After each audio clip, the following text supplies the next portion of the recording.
Kevin thought it would be good to add my contact information.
Good afternoon, everyone. It's wonderful to see you all here and have you join us, particularly at this very hectic time of the closing of the semester for the academic year. It's a real treat for us to welcome you here today on behalf of the Faculty Center for Academic Excellence and Innovation. I'm Professor Kevin DeJesus, and I'll be moderating our event today. It gives me real pleasure to also give a special welcome and thank you to our provost, Dr. Rich Westcott, who has been instrumental in providing support and resources for our visit with Qutaiba today, and also the current new director of the Faculty Center, Nicole Amos. Thank you so much for all your amazing work. Also, I just want to say for those of you who are my students, please be sure to see Taylor, who should be out by the microphone any minute with the orange folder. If you're here for extra credit with one of my other classes, please find the course on this sign-in sheet and do so as well.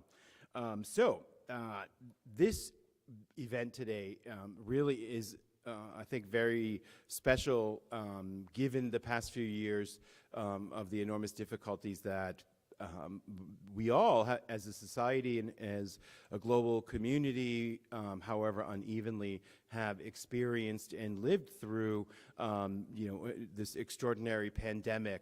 And of course that for many, has begun to feel perhaps like something in the past as we begin to remove our masks and all of these kinds of restrictions start to ease up. But also among the time that we've all been enduring the pandemic, there have been many other things going on in the world that have really brought to the forefront, as we reflect on them, the urgency of understanding the importance of why diversity, equity, and inclusion are not just a set of ideas that have to do with philosophical debates about the way society should be run or the way in which we should go about our everyday experiences and focus on ourselves and our own lives, but also to think about how we all fit into our societies and whether we do so in a way that is really honoring the dignity of all of us and all peoples in the world. And so for this time, in the closeout of the academic year, it seems really relevant to have Mr. Ambassador Qutaiba Idlbi with us here today because his story, he's an ambassador. He represents the official Syrian opposition on behalf of his people to the United States. The Syrian opposition, the official designation, is one that comes from a UN General Assembly resolution. So it is a very real designation. But as someone who has been a political prisoner himself, and his own personal story of what he and his family have endured in Syria, and fortunately to be able to be in the United States with us here, we're going to hear a story that is really fundamentally about resilience. One of the important themes that we focus on this year at JWU, and will continue to do so, is that as a university, as an institution, as a force in society, that we are powered by purpose. And I think that it's important that we think about what does that mean, and sort of what are the different ways that we can be powered by things that fuel our desire to make a difference. And for Qutaiba, his life really is one of purpose. So it is a real honor for me to invite you here. We know that you have a lot to say, so I'll be very brief in my formal introduction to you, but it really is, I think, a very befitting way to end the academic year with thinking about this question of resilience and how it even matters to ideas of diversity, equity, and inclusion, which we're so grateful to have this event be the signature event of the Office of the Provost and also the Faculty Center for Academic Excellence and Innovation, as this event is sponsored by a grant that the Office of the Provost and the Faculty Center have received from the Davis Educational Foundation, which is wonderful. So this is their signature event for this year, but there'll be more coming up next year, which is wonderful. So for our time today, we are joined by Mr. Qutaiba Idlbi, or affectionately known also as Q. So you can use that as well. As I said, he's the official representative of the Syrian Opposition Coalition to the United States. He is also a senior policy advisor for the Syrian Emergency Task Force and a fellow at the International Center for Transitional Justice, where he works on researching the framework of political imprisonment in Syria, and is a non-resident scholar at the Middle East Institute.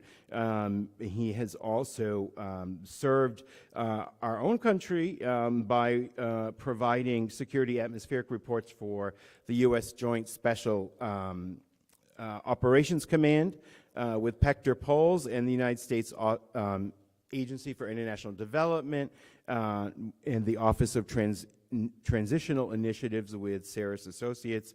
He is a 2013 Leaders for Democracy Fellow with the United States Middle East Partnership Initiative, sponsored by the U.S. Department of State, and a 2016 Peace Exchange Fellow with His Holiness the Dalai Lama, the Abjad Initiative for Education, and the Tastakel Women's Center, where he advances accelerated education, skills training, and women's empowerment across refugee communities in the Middle East. And it's a great pleasure to welcome you here to share your own story and the story of your country and all of the work that you are doing to make the human condition better. Thank you. Please help me welcome Qutaiba.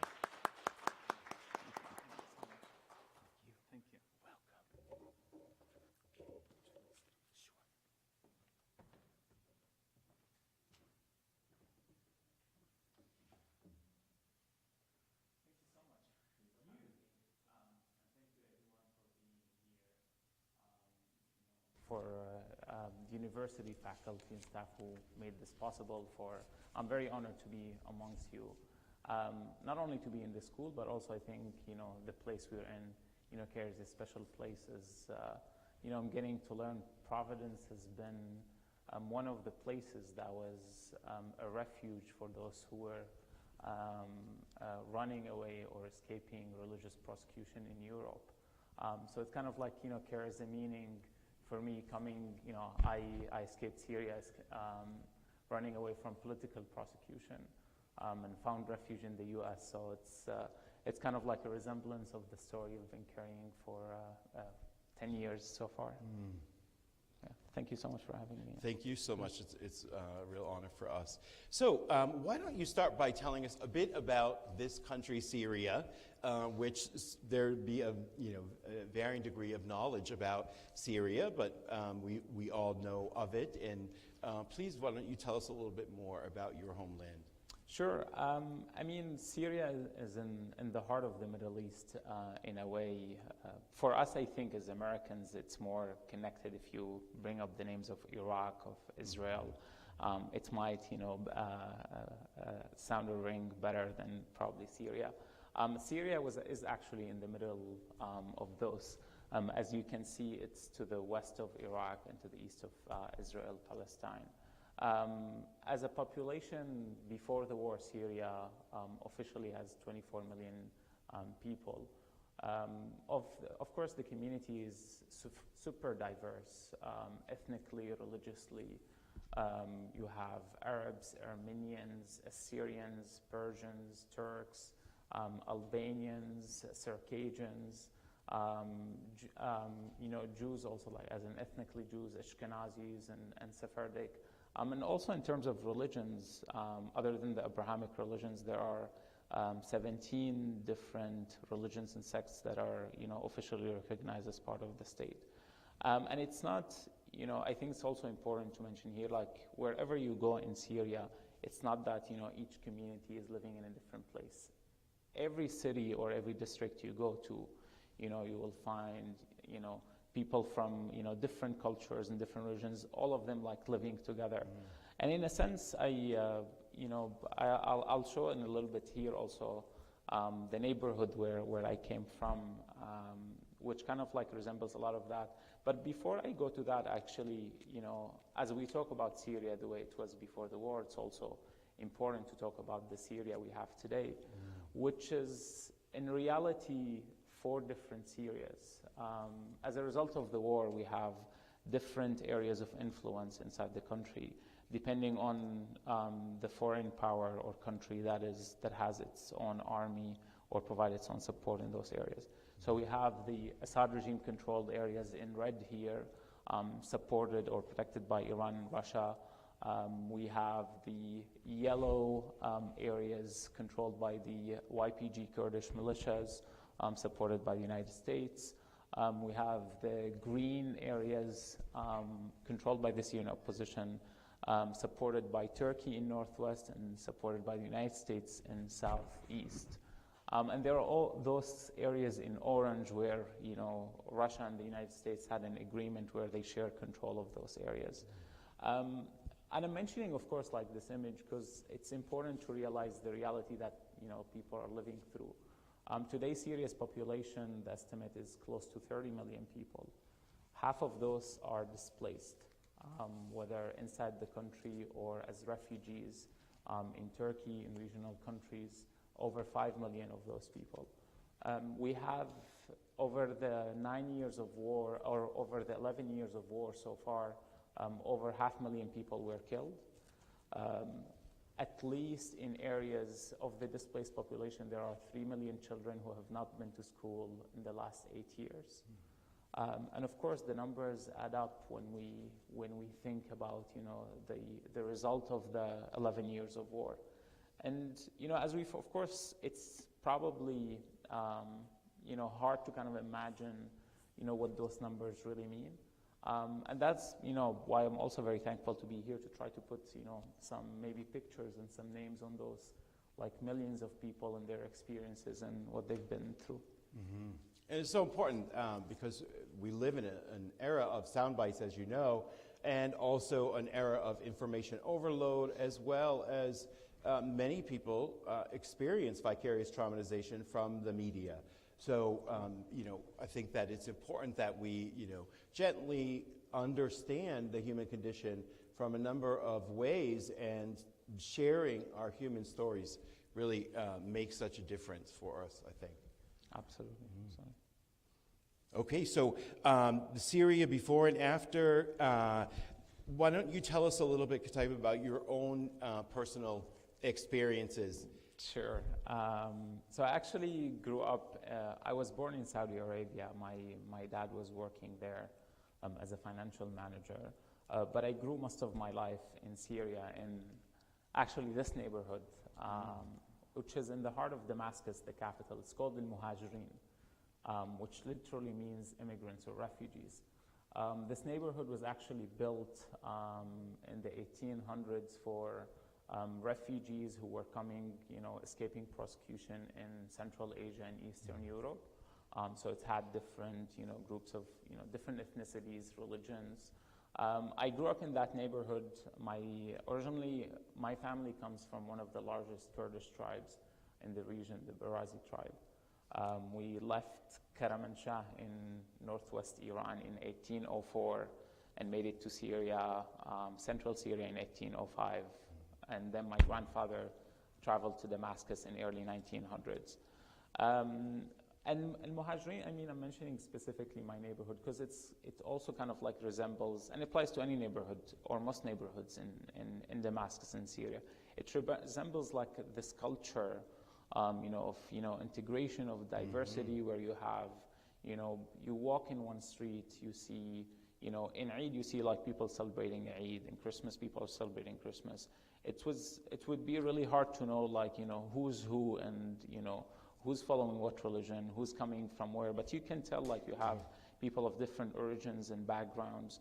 And it kind of like, for me, it's interesting when I first came to the US, we talk a lot about the melting pot. And in a way, when people ask me, I tell them like Damascus and Syria is the melting pot of the Middle East. If not kind of, all the old world in a sense. Of course, I grew up around Syria, but I come from a family that was more politically active in Syria. My father was actually, I'll come to that in a second, my father was actually detained 8 times in Syria between 1964 and 1980 for leading protests against the regime since the coup of the Assad family in the early 60s, for organizing students, for going, for protesting for, the detention and disappearance of many people across the 60s and 70s.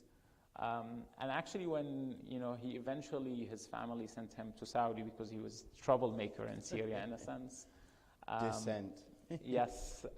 He was actually, in terms that my father's family usually use, he couldn't keep his mouth shut. So even when he was in Saudi, eventually he became outspoken about also the Saudi government, abuses of human rights, of disappearing intellectuals and scholars, to the extent that he was eventually kidnapped. He was put in jail for 1.5 years, and that's actually when my family left to Syria. And it he was jailed by the Saudi regime. Yes. And it affects my story because my mother was actually pregnant with me when my father was taken. And before he left, he told my mom, I want to name this kid Qutaiba, which means in Arabic, the great leader and the great hero. And he said, I want him to carry, if I don't make it back, I want him to be the one carrying my work after me. So my family actually made it to Syria after I was born because they didn't know even if my father was dead or alive. Eventually my father was released, he made it to Syria. And when we talk about growing up in Syria, I actually added kind of like this image here. So this is from the old city in Damascus in the 1960s, where my father first protested. But when I remember what the atmosphere growing up in Syria, like those images always bring me back home. This is actually the uniform we used to wear in middle and high school in Syria. And it represents actually the military uniform of the army. Because for the Assad regime, everyone is a soldier. In a sense, everyone needs to be prepared to be a soldier to protect the Assad family, and its ruling. So actually we used to wear those really ugly uniforms to school. And it's not only, of course, what we wear, the atmosphere inside the school itself. was one that, doesn't support creativity, doesn't support critical thinking. You need to follow, like, literally to the letter, everything that the Assad regime and the Ba'ath Party have implemented with students. I remember I was 8th grade when I wrote an essay about the 1967 Arab-Israeli war. And I went, we were asked to write that essay. I went back home using my father's library, put together an essay, quoted, a couple of, like, his books. And then I came back to school, submit my essay the second day, and then an hour later I was asked to stand outside the class as a punishment. And then my parents were called in the school, and they were basically told, you either, shut up this kid, or we will do that for you. And in a sense, basically, my teacher was very alarmed that I was, writing freely about my own narrative, or like what happened in the Arab-Israeli war, not really the narrative that the Assad regime has put in the curriculum in Syrian schools. So it was to the extent that even as a child, in 8th grade, it was very alarming for the school itself that I was, expressing myself, or I was going out of the line that people, are supposed to follow. Of course, outside school, we were always told that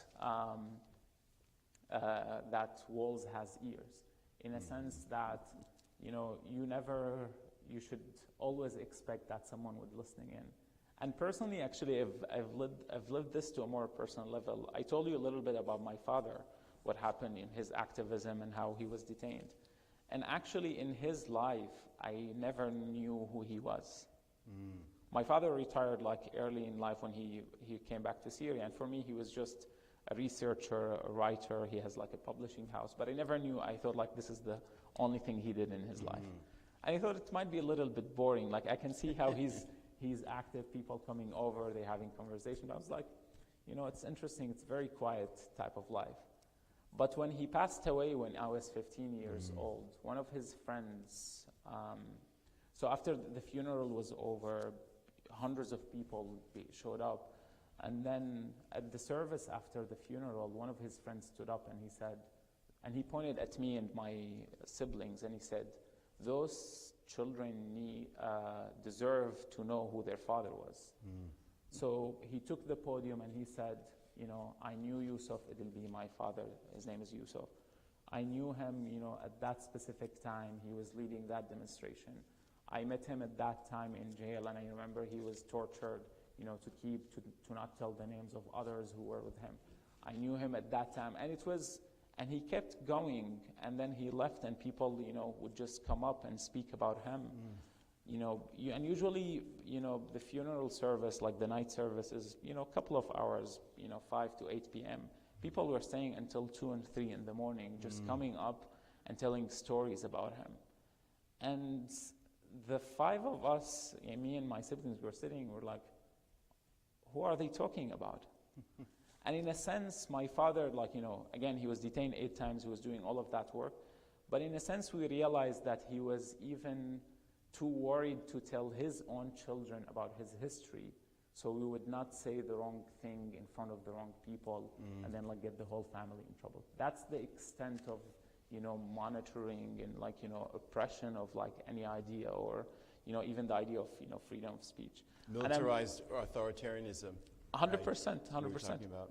And I added, and I'm showing this picture here. This is real school door in Syria. This is not staged, and this is not during the war. This is in a normal Syria day. You have the school. You have always soldiers, and those are not police. Those are soldiers. Standing as if school is a very dangerous place to be in or to operate.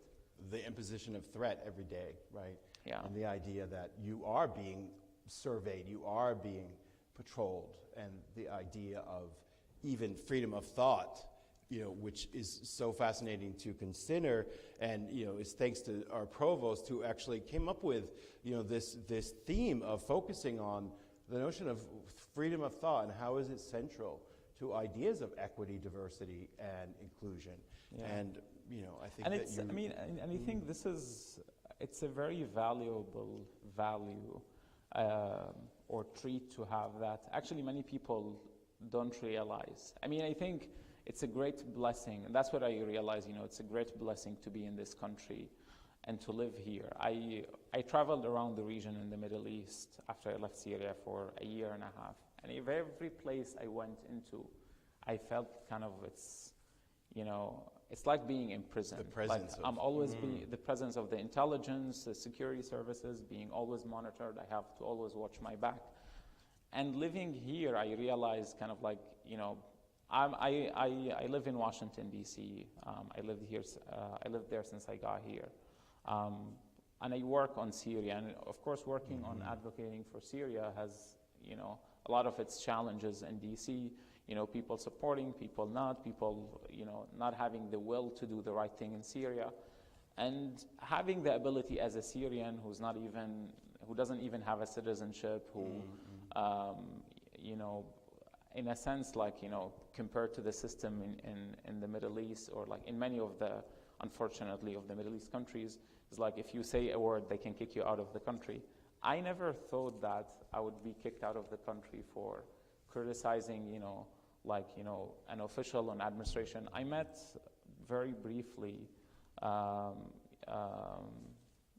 actually briefly, it was for the National Security Advisor, Susan Rice, at the White House. Oh, okay. In 2015. And we were talking Syria and was criticizing the Obama administration inaction in Syria. And imagine like I was just doing that as a Syrian living here, again, without having, permanent residency or anything. But the fact of like, having the freedom to do that tells a lot about, who we are. And it's important I'm mentioning that now because I think being born here and living in that, being used to actually speaking our mind, to walking tall, to not worry about, what we say, what we think, how we do things, makes us not really realize, the value of, freedom of speech itself, which, I personally paid for heavily when I was in Syria, and so many Syrians, tens of thousands of Syrians paid their lives for it. Yes. And the idea that people either, collectively or individually are perceived every day as such a threat to a government that, as you see, has its security forces everywhere, is really extraordinary, isn't it? To think of that sense of threat and control, right, by that government. So, Qutaiba, this is a bit of life under Assad, isn't it? Absolutely, yeah. His regime. And do you want to talk about how this condition led to the Arab Spring? Of course. Along with the political oppression that existed in Syria, the Assad, the son, basically, when he came to power, he came also with a bit of personal challenge. While the father himself, he grew up in the military, and then he worked a lot in controlling the country, building his own regime. Assad was always challenged inside his family because he wasn't actually groomed to be in power. He was going to be a doctor. Exactly, An eye doctor. So his older brother was the one who was supposed to be in power, but then suddenly Basil died, and then Assad, when he was sick, along with the Russians, they needed to groom someone, and it was actually Russia who actually pushed to choose Bashar to be in power. Not his uncle. Interesting. Yeah, Very and it was interesting. there were specific signals. So Russia chose him to be the head of the highest Russian Syrian committee, which was basically a signal to his father that this is the person we want him to lead. And it was, I think, in a way, it was a smart move by Russia because Assad himself was challenged inside his family.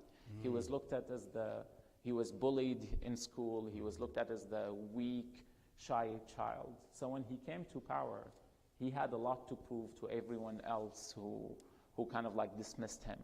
So he wanted to prove he's stronger than his father. He can, for the family itself, he can make more money than what his father did. So in a sense, that was translated for a lot of Syrians.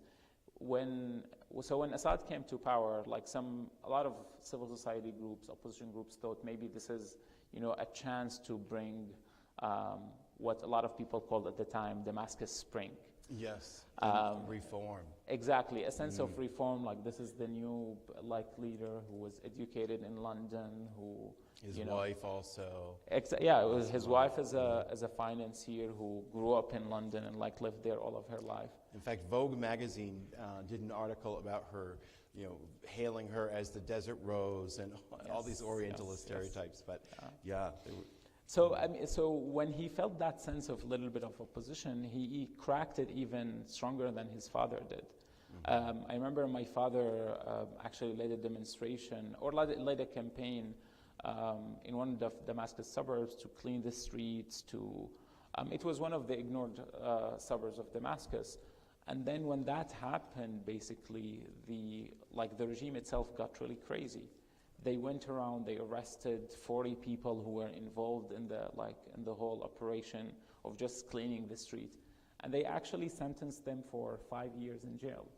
They told them, you either actually sign, a paper saying you will never do that again. Civil disobedience. Exactly. Or we will send you to jail, and they sentenced them for 5 years, just for the act of actually cleaning the street. Again, so all of that, along with very, wrong economic policy, again, all focus on enriching the Assad family more, have led to the the composition or that pressure cook, in 2009 and 2010, which led to the explosion we've seen in 2011. But there was, of course, a story very important to mention in 2011. So with the wave of the Arab Spring, there was a famous slogan that youth in the Arab world were using, which is "الشعب يريد إسقاط النظام." The people demand the fall of the regime. And it was a signal of, just getting fed up with, all of the dictators' club in the Middle East. So a group of students in Daraa, in the city of Daraa in southern Syria, after school went out and wrote on the wall of their school, which is this one, it's called Madrasat al-Arba'in school. So wrote on the wall of their school, الشعب يريد إسقاط النظام. The people demand the fall of the regime. And the response probably of any wise security official is maybe bring those kids, bring their parents.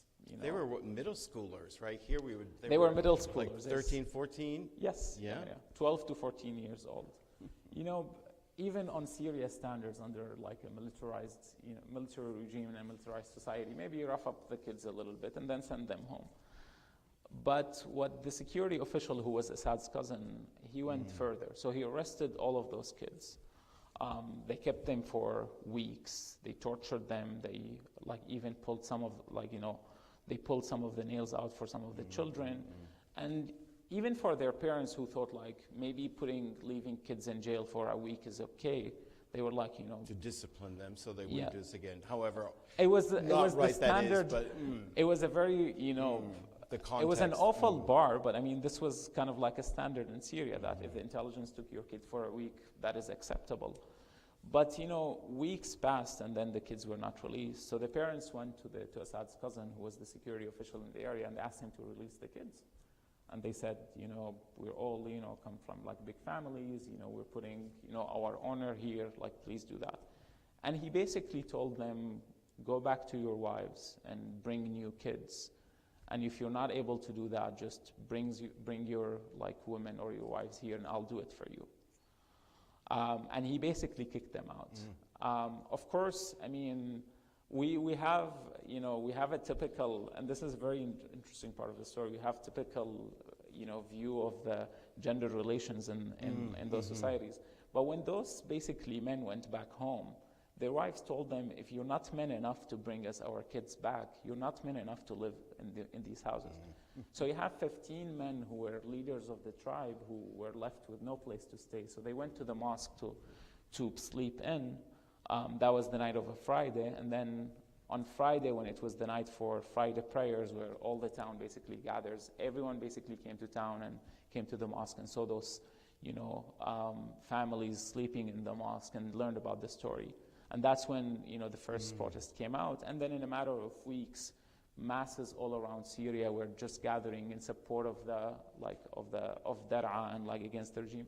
This is a picture, maybe it's not very clear, of one of the kids that was released 4 weeks into the, so the first kids was released 4 weeks, and then eventually all the kids were released. The last one was released after 8 months of the incident.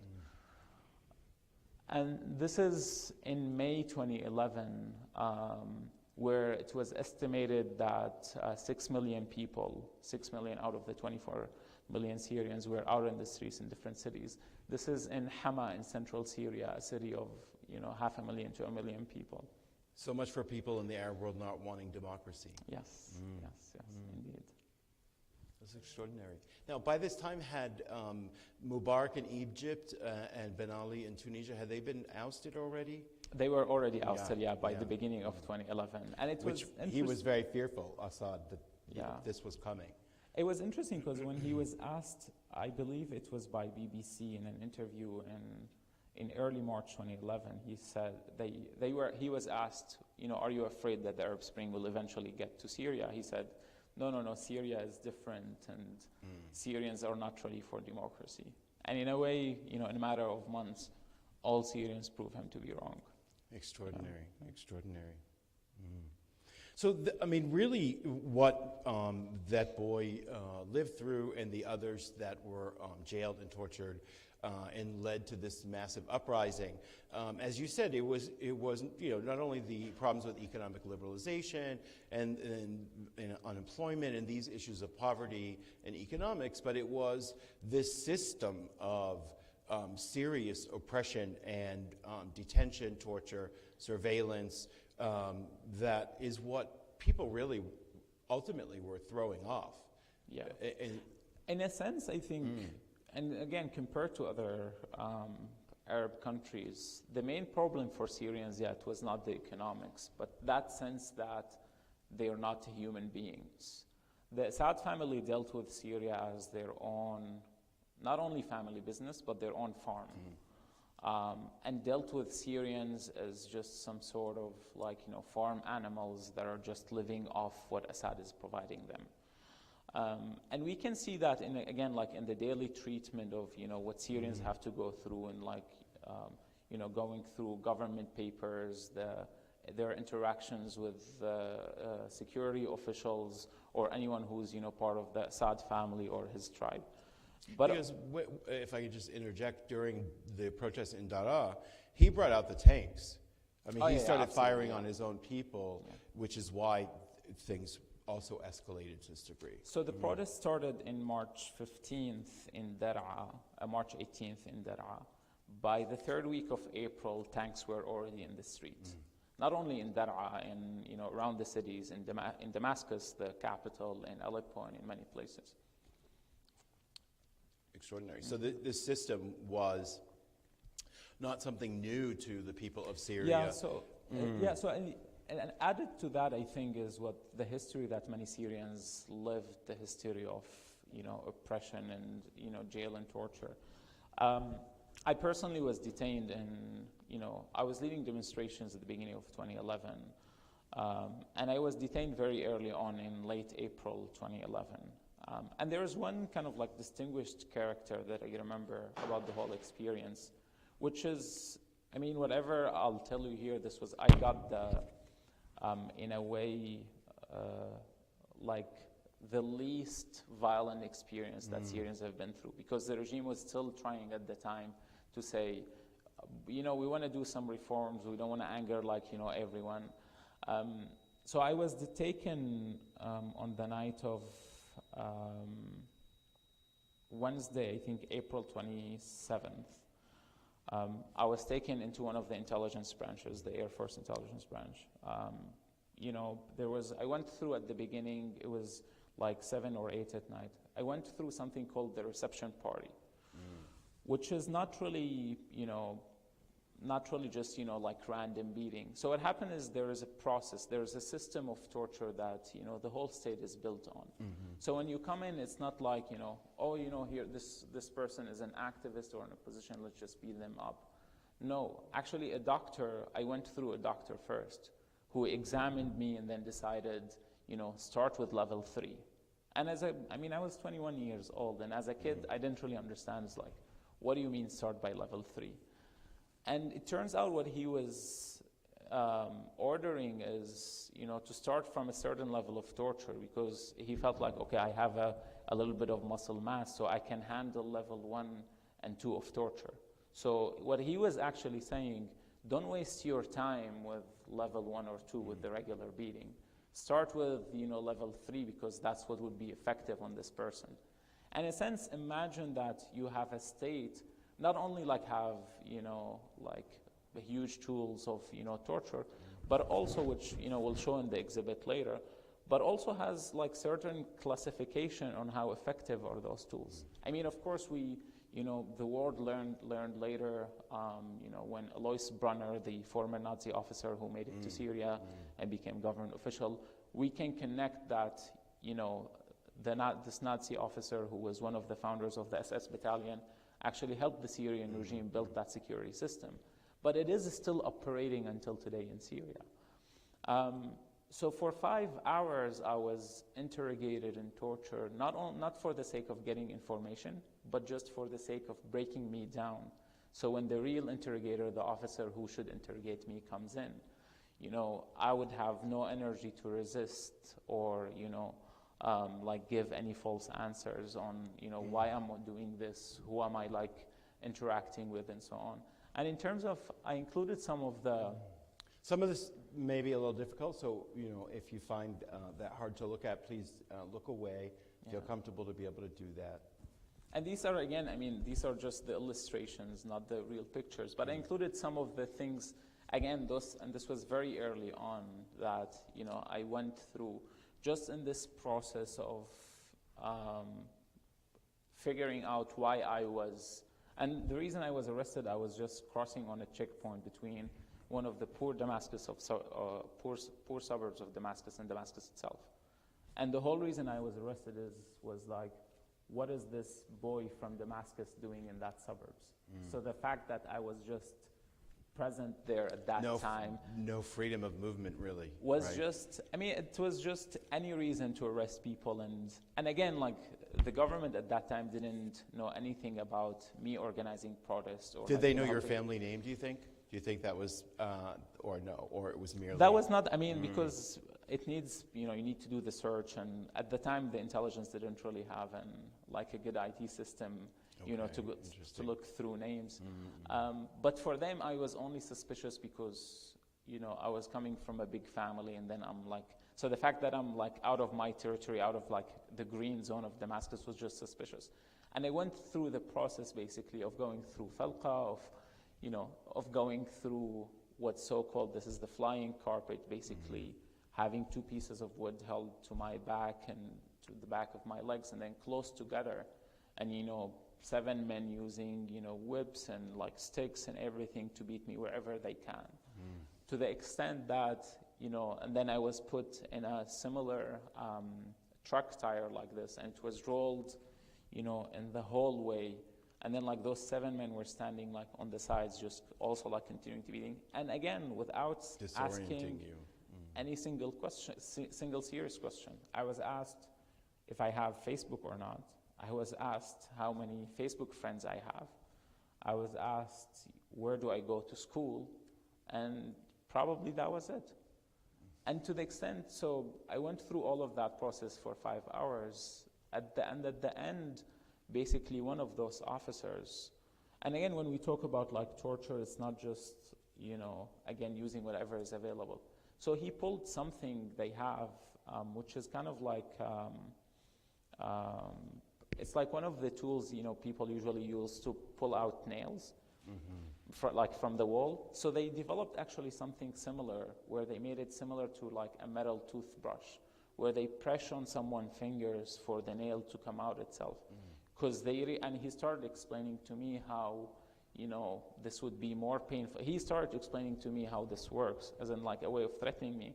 And in my mind, I was just thinking, who spent the time to actually think if pushing a nail out is actually, more painful than pulling out a nail? That is the extent, to what the Assad regime in Syria, on one hand, basically spending time and resources, and on the other hand, so systematic. To the level, of systematic torture and like humiliation of its own people. And you are extraordinary to be willing to even share this experience and set of experiences, and never mind to be someone who works on behalf of so many people that are still in Syrian prisons, or or worse, have been kidnapped, detained, disappeared, or killed. So that resilience is just extraordinary. I think anyone in my place would be willing to do the same. I spent 15 days in a solitary confinement where it was kind of like a closet. You don't know whether it's night or day. You don't know what's happened. Just interrogation, torture, and back to the cell. And after, I've been, through like the different, in so many days, and sometimes many, like over more than one time a day, I felt that I was facing death, to the moment that I didn't know if I was going to live the next minute or not. And your sense of time, because you're in solitary, must have already been also so discombobulated. It's another way. I think it's also like another way of torture, psychological torture, not having that The sense, or like, or not having someone to talk to also, so you're left to your own thoughts. But in a way, all of that experience, to be honest, the Assad regime always keeps, right now, the Assad regime keeps over 130,000 Syrians in those dark dungeons under torture. We know at least 70,000 people were killed under torture in those places. So I feel that speaking out about what happened there continuously, and I've been doing that since I arrived to the U.S., is in one way, one of my attempts to actually shed light on the darkness of what's happening in Assad dungeons. But also it's a way to, try to build some of the bridges that for a long time were ignored between, our region, our people in the region, and then our people here. So basically between the Middle East and the United States. Because I think for many decades, I think we're always lost in politics and wars and what's happening, that it was sometimes hard to connect. And those experiences when people let their guards down, and talking about the experience, you have to let your guards down.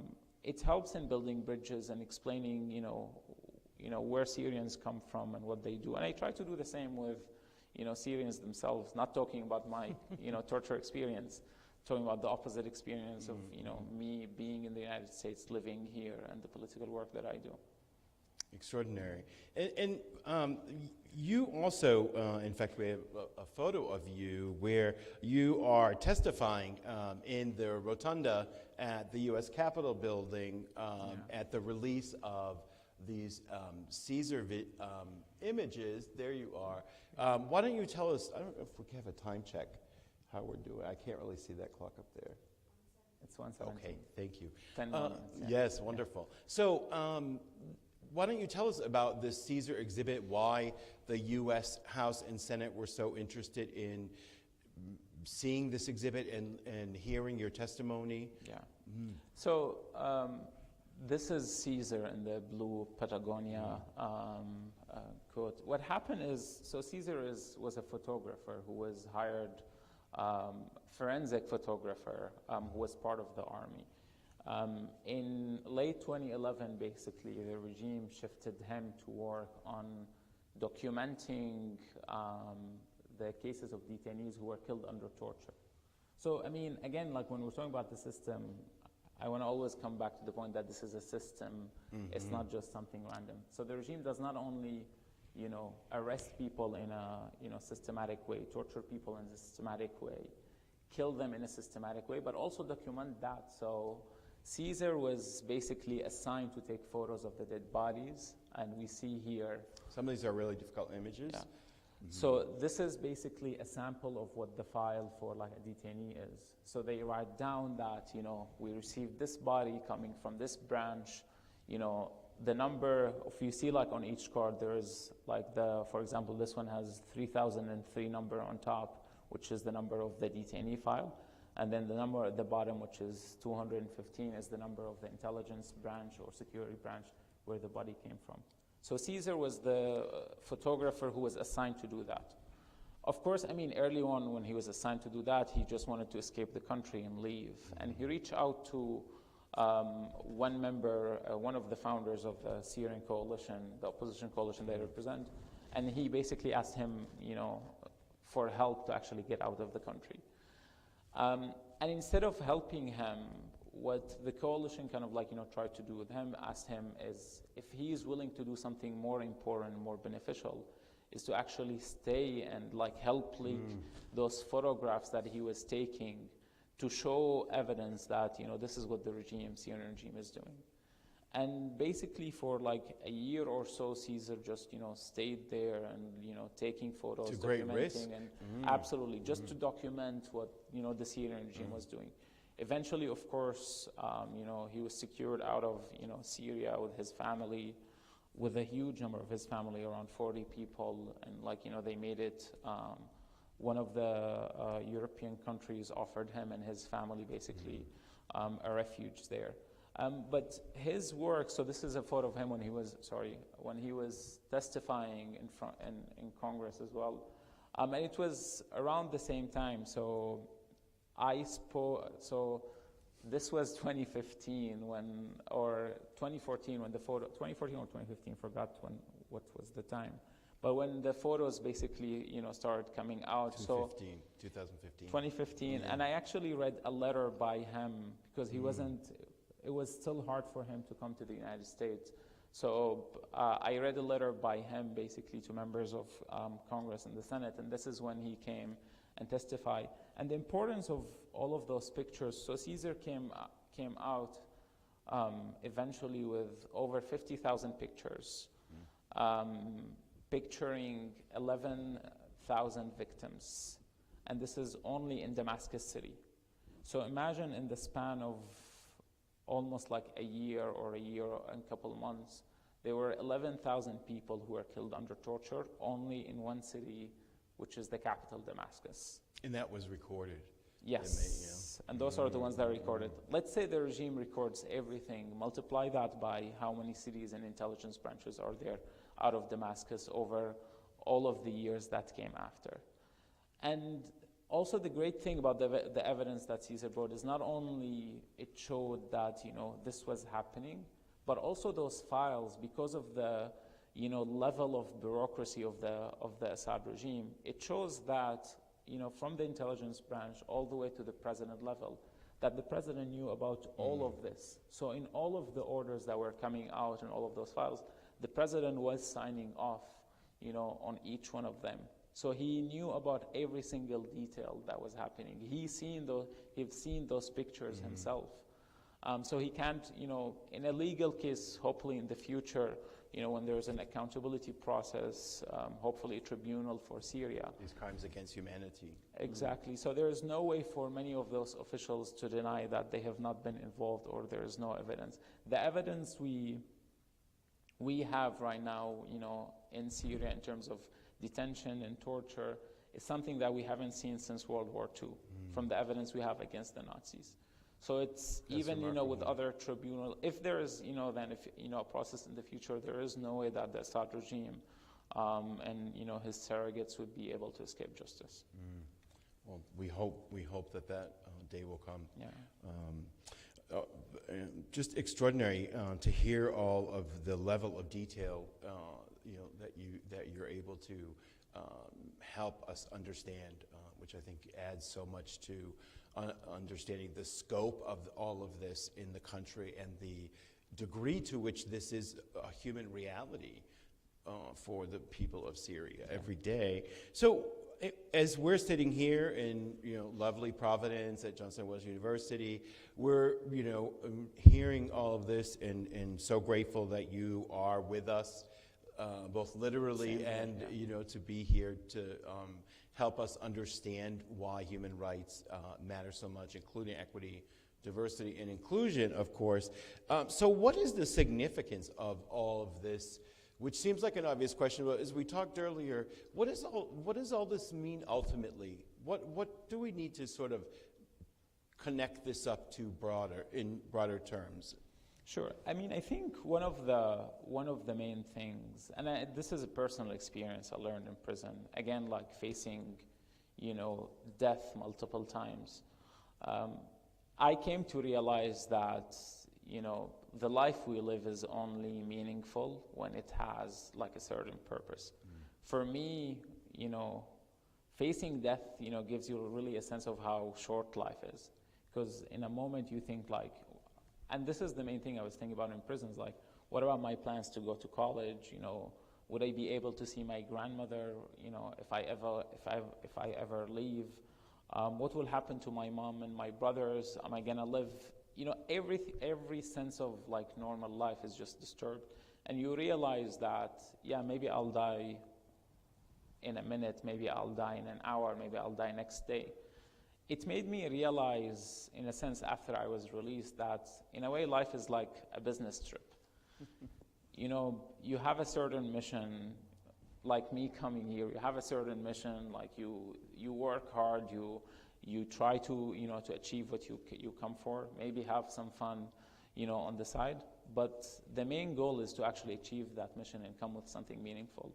And I think that relates mostly to us here in the United States, because we on one hand we do project moral authority around the world.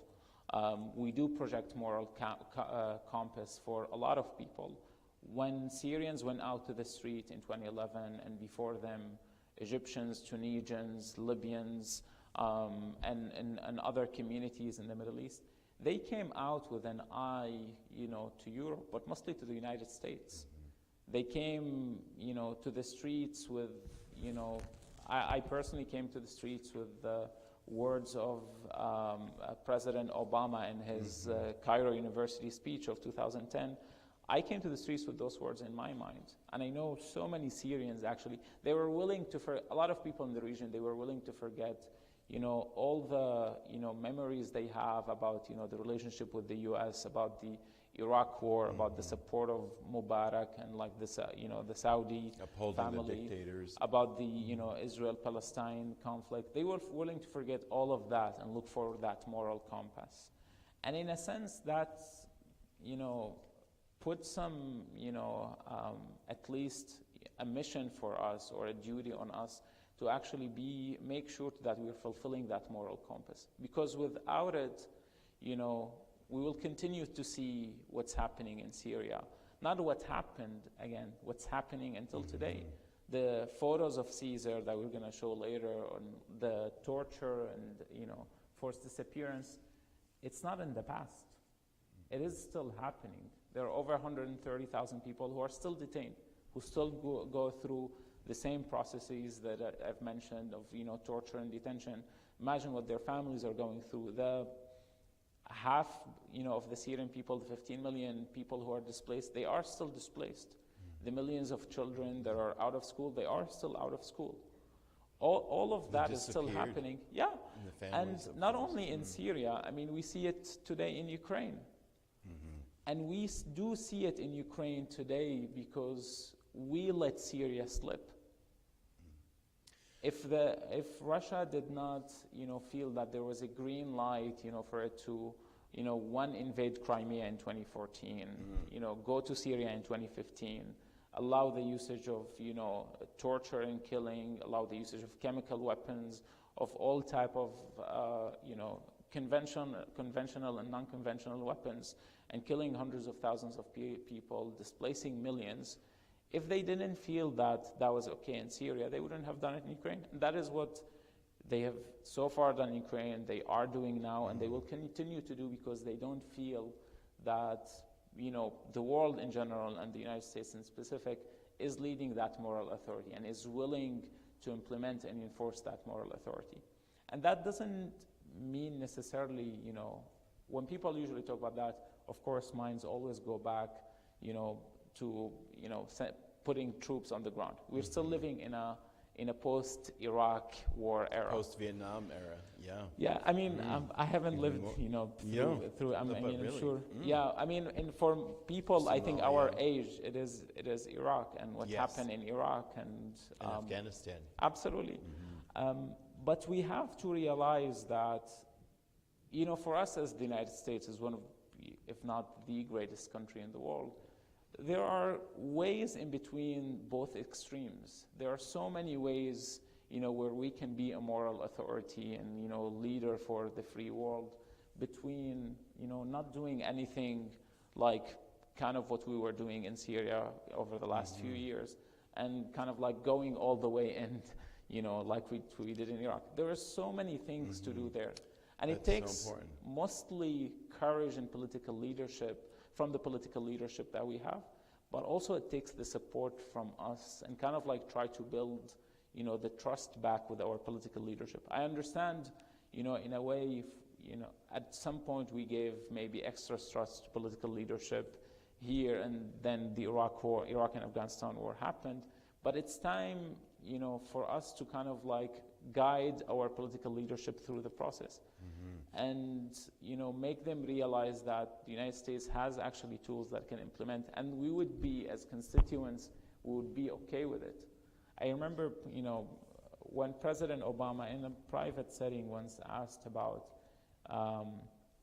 doing something in Syria, he said the American people would not support us doing anything in Syria. And it was actually wrong, because I believe the American people, if they were presented with the right options, if they were presented actually with, clearly what we can do, they would actually support doing the right thing. Like we did so many times, like what we are doing today in Ukraine. And I'm glad we are doing, at least we're doing the right thing in Ukraine today, even though, part of my heart, it breaks my heart to see that all the excuses we've been putting on the table for years about starting a World War III with Russia, about the inability to send some military support or other, about doing a no-fly zone. All of those excuses were just flushed, and in a matter of weeks, we have all the support. And Kudus, I'm very happy, of course, like to Ukraine and to the Ukrainian people, that they were able to get the support that the Syrian people were not able to get. But this is a real test, and it's an important reminder to us here and to our political leadership that, doing the right thing is not starting World War III. Right. Russia has already started World War III when it, invaded, Georgia in 2008, when it went into Crimea in 2014, when it went into Russia in 2015, went into Libya in 2016, and now it is back in Ukraine again. It's already started, and it will continue to do so unless it's met with actual force to stop it from doing such a thing. Yeah, I think that is, such a critical issue for all of us to really think about, what do we do, right? And as you're saying, that putting these sort of polarities of nothing or troops on the ground, is a false choice, really. There's much more that we can do, and I think that you've given us so much extraordinary and deep things to think about in terms of what happens when cultures, societies, and places and states become so impugned that they are willing to perpetuate these kind of extreme actions as a norm of everyday policy and practice, which we know has occurred, for so long in Syria, and even well before the Arab Spring. All of this was not new in Syria, right? Absolutely We knew that. Qutaiba, extraordinary, and I don't want to take away any more time from the audience to ask some questions of Qutaiba. So let me invite you to come to the microphones, either here or here, And please, share your thoughts.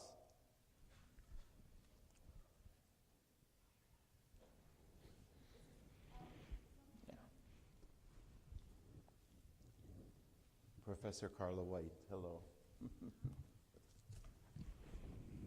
I'm short, sorry. Thank you so much. Yes, my name is Carla White Ellis. I'm a professor in the English department. I happen to teach a 4,000 level, senior level course called Memory, Nostalgia, and Hybrid Identity. And we focus on diasporic communities internationally. And so my brain right away, listening to your personal experiences and the current and historic, events that have occurred in Syria, would you share with us either a personal anecdote or perhaps Syrian refugees that are now living in the United States that you may know about the process of assimilation and, especially those who have come from trauma, whether it's being detained, like you said, whether it's family members and just a war in itself. So that would be my question, please. Thank you. Of course. I mean, it's really different from person to person, depending on their background, their resilience, their willingness to go actually over the trauma itself. For me personally, again, my attachment when I first got to the U.S., or kind of like my assimilation, I knew this was home probably a month in, because again, I felt, this is the place where I can be free. I was able to define, so I was released, I was detained twice in Syria. The third time, basically, I escaped. I went into self-exile after the government tried to kidnap my 16 years old brother. And, after being in jail twice, you start to realize, like there's a different self when you're in prison, when you're out. And again, as I said, I felt like whenever I traveled around the region in different countries, I felt I was going into the same Syria that I already left. And when I came here, I felt, definitely there would be, cultural differences, ways that, kind of like a front end that maybe we might not share if we're talking about like systems of behavior, of thinking. But when you look deeply, you realize we all have the same, back-end system. Syrians, Americans, or otherwise. We kind of like, we have kind of like the same, system of like values and judgment. Even though we consider value like a front system, I actually believe in so many ways there were, values and beliefs that, Syrians themselves, were sharing. So I didn't feel, that difference. And then again, running away from prosecution, understanding the difference between living under dictatorship and actually being free and what it means, that was enough to actually, not only forget, but pass over all the challenges that I might have had. Because the moment I was there, again, as I said, I felt like, okay, this is home. And funny enough, actually, I visited my family. Last time I saw my mom was in 2016. She's based in Turkey. And when I visited her, I stayed there for a couple of weeks. And then, 2 or 3 weeks in, I said, you know what, like, I actually want to go back home. And we had people, and everyone was like, what do you mean? Like, where is, this is not home? And I was like, no, actually, I mean home as in Washington, D.C. This is, for me, that is home right now, because that's where I feel. Again, this is the place where, my heart feels like home.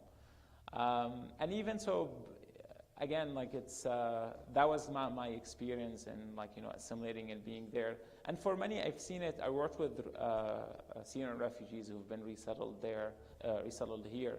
And many of them actually carry the same experience. They, of course, have challenges. Many of them maybe because actually the U.S. So the U.S. resettlement program focuses on, medical cases that are, people who are in extreme need and like have like medical problem. So those are mostly the refugees that are being resettled, like people who are really in hard need. But at the same time, they don't really have the base of speaking the language, understanding the culture. Still, when they come here, despite all the challenges they have, not being able to speak the language, they don't understand the system well. I mean, Syria, the basic thing, Syria is based on cash economy. So just navigating banking, credit cards, mortgage, and all of that is just, I saw refugees who didn't even speak English before coming here. In like 2 or 3 years, they were, applying to mortgage, because they already they found a job, they worked hard. Even with the basic kind of English they have, they were able to move through the system smoothly.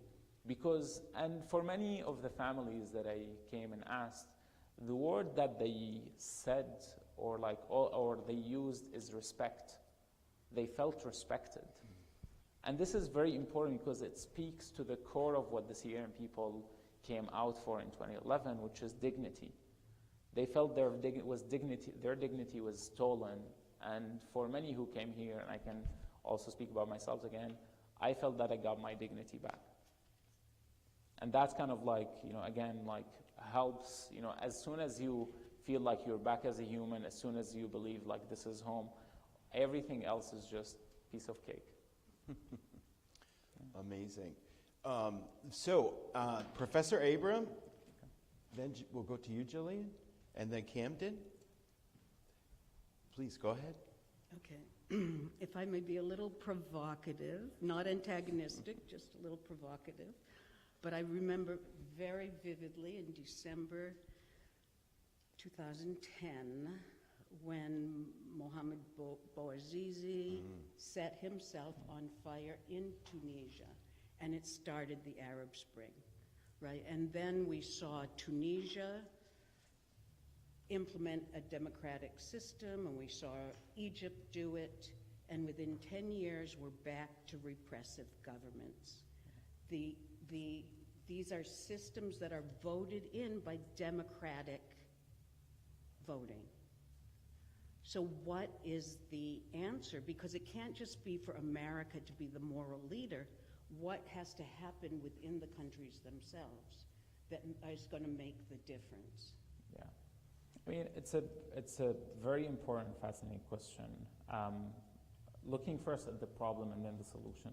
The problem is there is no history of political development in many of those countries. Egypt, of course, is an exemption in a sense because there is a history of political development, at least in the last 2 or 3 centuries, with the Mamluks leading to where we are today. But I can speak about Syria specifically. Syria is a very young country. I mean, the United States is a young country, and we're over 200 years old. Syria was born in 1946. So in a sense, it's almost like an infant country, not even young. And so Syria went through 12 to 15 years of democracy, then Nasser came, then 2 years of democracy again, and then Assad regime came in. So the Assad regime has been in power since 1963, almost, right now, 60 years. The problem that we have is when those regimes are in, it's not that they kind of pose the existence of political life and democracy itself. They actually destroy any roots for any political, social, or communal work. So when they are gone, I mean, I was amazed that Tunisia or Egypt were able, and I was in Egypt in 2012, were even able to organize elections and have successful elections. Because in a sense, we face this problem as Syrian opposition. We don't know how to do this work. We are not used to actually reaching out to people, organizing people on a local level, because policy at the end of the day starts on a local level. You can't just run everything from top bottom. And there was, if let's say, if someone was born in 1960 right now, if they were born in 1960 right now, they're 62 years old. They've never known anything other than the Assad regime. So it would be hard for them to actually know how to operate a system, or get the country to the level where it needs. So what we faced after the Arab Spring and after so that was the problem. We didn't have the political experience to actually run the government and elections. And even though when there were successful cases in Tunisia and Egypt, the remnants of the regime, they had the power, they had the knowledge, and they knew how to turn things around, whether by direct coup, what Sisi did in Egypt, or, like what's happening today in Tunisia with Qais Said. So what we can do, one, set our expectations right. Working in the Middle East, even as someone, as Syrian, I tell Syrians themselves, this is a long-term game. I'm not expecting to see change in Syria in 10, 20, or maybe 30. In 30 years, maybe this is good. But all of this work takes a lot of time, working again from the ground up. So it takes from us to set our expectations right, and then work actually on putting our investment in the right place. So as the United States, we spend for example, a lot of money continuously for the last probably 40 years on aid and supporting some sort of civil society under those regimes. So instead of putting that investment there, it would have been good to actually put that investment in supporting the political development of those societies post the revolution. In Syria, there is still an opportunity, because in northern Syria, there are still a lot of communities ruled. I'm not going to say there are no democracy, but there are still an atmosphere of freedom to actually do political activism on so many different levels. And that's where our investment, our seed investment should be, where actually in 30 or 40 years, we will actually have a stronger political actors who would be able to protect the gains, not only of what we have invested in, but also the gains of the sacrifices, of tens of thousands of Syrians and other communities in the Middle East. Thank you so much. I think we can at least... Question. Yeah. So I just want to at least have you state your question. Yeah, he actually just answered it, so. He answered it, Camden? Yeah. All right. Well, thank you. Jillian, we have about 1 minute, if even. All right. Yeah, so hi, I'm Jillian. Hi, Jillian. I kind of a different question for you. So being someone who grew up and lived around a lot of turmoil, and you expressed your trauma that you went through living in the Middle East, when you came to America, did you know that you wanted to sort of be an advocate for this sort of thing, bring awareness to U.S. citizens who may not know that this is going on in Syria, because as we're all aware, the media kind of focuses on focuses what we see and what we don't see. So was your goal in America when you first got here to kind of inform the public on what was going on and kind of make a change so that other people who are still living there could have a better future? Sure. So Syria is the home that I love, but I didn't choose. America is the home that I love, but I've chosen myself. So that also carries a special place. Of course, since the moment I got here, realizing again, how free I am, in a sense, always advocating for Syria was always in my mind. And in talking here, and I've spoke in numerous places around the U.S. about Syria, about my own experience, is not only to advocate for Syria, but I felt, personally, I want to connect both homes that I love. I want people in Syria, and I do that on bi-weekly basis. I speak to different communities around Syria over Zoom or Skype before. And I try to do that as much as possible here. Again, if it's not about politics, it's to actually build those bridges, to let Americans know what it is like to be Syrian, and to let Syrians know what it means to be American. And again, I say a lot that I'm not American. I'm not even that I'm American, but I'm not even an American citizen. But for me, it's not really about having the papers. I think it's about being able to be here, being able to walk tall, to be free, to not look behind our backs, and to speak ourselves, to be ourselves. I think this is the true meaning and value of being an American. So yeah, in a way, as I said, I've met, the moment I became here, it was clear to me that dedicating my life to do that, to build those bridges to help people back in Syria is something totally worth it. Yeah, of course. Qutaiba, we wish that we had hours more to hear your perspective on so many things. Unfortunately, for now, we're going to close our conversation with Qutaiba, but without, of course, a very warm thank you and welcome back to Johnson & Wales in the future as your time permits. And thank you, everyone, again, and please have a good rest of the week. Thank you so much. Thank you. Thank you, Kevin. Great work. Thank you so much. Thank you. Appreciate it. That was fun.